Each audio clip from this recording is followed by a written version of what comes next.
Bonjour à tous, préparation de la dictée. Vous sortez votre ardoise pour la découverte des 6 mots suivants. Alors, je vais vous faire deviner le premier mot.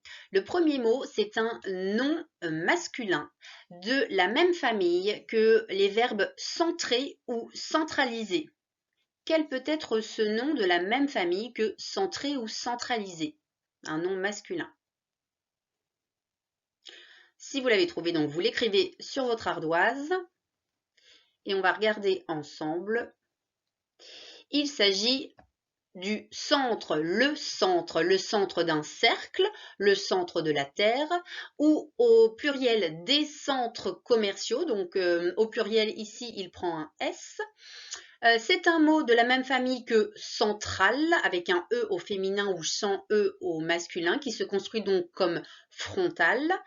On a dit donc que c'était un mot de la même famille que centré. Le centre-ville, un avant-centre au foot par exemple, c'est le placement du joueur, ou centralisé. On passe au suivant.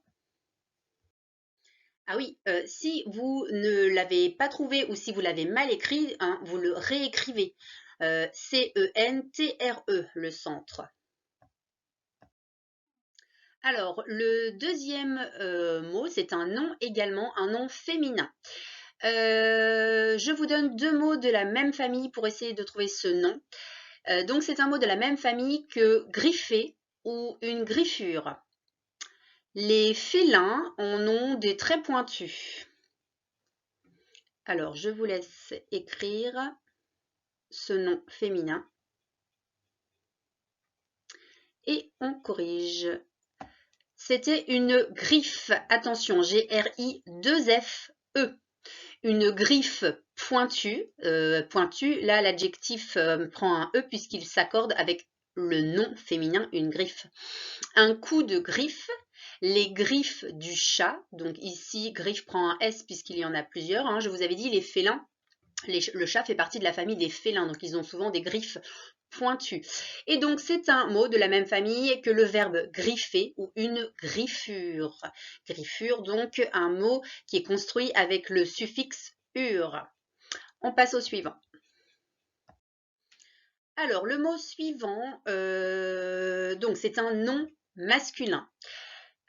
C'est un ensemble de fleurs qui sont coupées et présentées donc ensemble. On retrouve ce mot dans les expressions, dans une expression qui veut dire la même chose que oh bah c'est le pompon ou c'est la meilleure, c'est le comble. Et on peut dire aussi c'est le. C'est aussi la fin d'un feu d'artifice, ça s'appelle comme ça. Alors, on corrige, on vérifie. Il s'agissait du bouquet, B-O-U-Q-U-E-T. Donc une lettre met à la fin le T, vous l'écrivez si vous ne l'avez pas écrit correctement.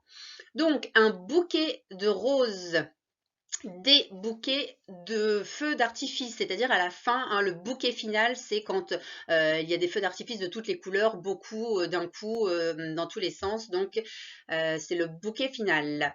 C'est le bouquet, donc c'est une expression comme c'est le pompon ou c'est le comble. Et puis, alors, un mot de la même famille que bouquet, une bouquetière. Une bouquetière, c'est une dame qui compose des bouquets et qui peut les vendre sur les marchés, par exemple. Alors, on passe au mot suivant. Alors, le mot suivant, c'est également un nom masculin. C'est une partie du corps qui se situe entre la jambe et la cuisse. C'est une articulation. Ça rime avec hibou, chou, caillou, pou, joujou, parce qu'il prend son pluriel et le construit son pluriel de la même façon. Alors, je vous laisse écrire. Et on corrige. Il s'agissait du genou, G-E-N-O-U au singulier. Mamie souffrait du genou droit. Cette phrase, elle est écrite à l'imparfait. Emma est sur les genoux de son père. Donc ici, les genoux, genoux c'est au pluriel, il prend un X. On va le voir après. Bon, on va le voir tout de suite d'ailleurs, c'est pas grave.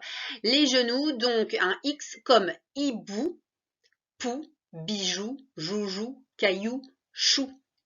Ce sont des exceptions parce que les mots en OU, on avait vu, ils prennent un S au pluriel, mais pas ceux-là justement, donc il faut les connaître.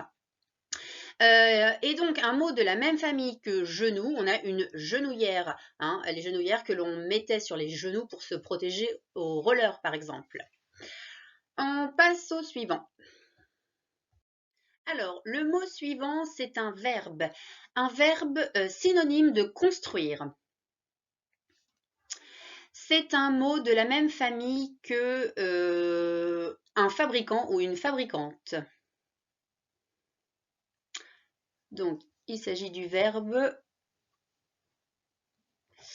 on corrige, le verbe fabriquer, F-A-B-R-I-Q-U-E-R. Vous l'écrivez si vous ne l'aviez pas trouvé ou si vous l'avez mal écrit. Ces ouvriers fabriquaient des meubles.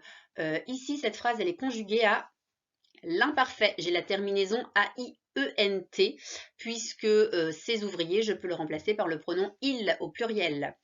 Papa a fabriqué une cabane de jardin. Ici, cette phrase, elle est au passé composé. Hein, on voit l'auxiliaire avoir et le participe passé en et ici. Donc, c'est un mot de la même famille que une fabrique, l'endroit hein, où l'on, comme l'usine, hein, où l'on fabrique justement. Un mot de la même famille que un fabricant ou une fabricante. Donc, mot qui se construit comme un débutant ou une débutante avec le suffixe en ou ant. Et c'est un mot de la même famille que la fabrication qui se construit comme une habitation. Pareil avec le suffixe tion à la fin. Alors, le mot suivant, c'est un adjectif qui est le contraire de bon. Mais bon dans le sens, par exemple, il a de bons résultats. Donc le contraire, il a de résultats. Je vous laisse l'écrire.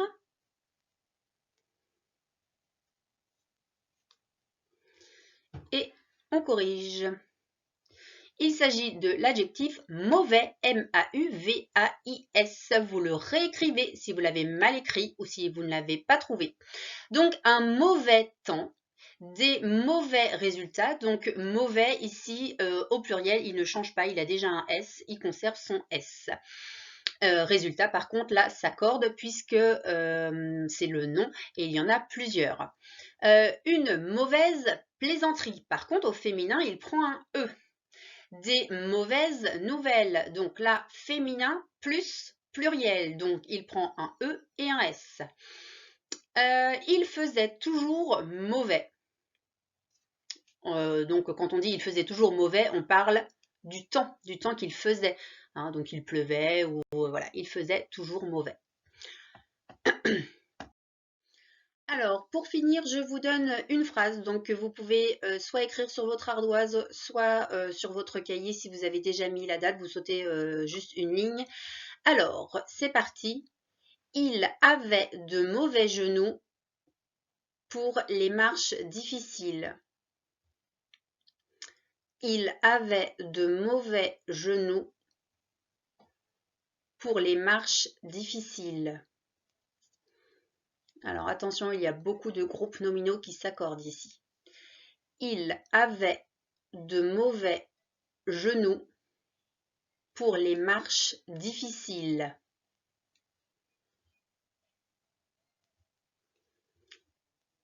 Il avait de mauvais genoux pour les marches difficiles. Vous faites pause si vous n'avez pas eu le temps et bon, on corrige donc. Je l'affiche, donc il avait, terminaison AIT, puisque ici c'est de l'imparfait. De mauvais genoux. Ici c'est un groupe nominal au pluriel, même si on n'entend pas des.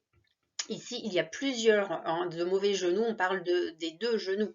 Il avait de mauvais genoux, donc mauvais, lui on avait vu qu'au pluriel il ne change pas. Par contre, genoux, il y avait un X ici, donc il ne fallait pas oublier. Là. Pour les marches difficiles, donc là c'est pareil, je vous avais dit, il y a plusieurs groupes nominaux au pluriel. Marche prend un S et donc difficile aussi.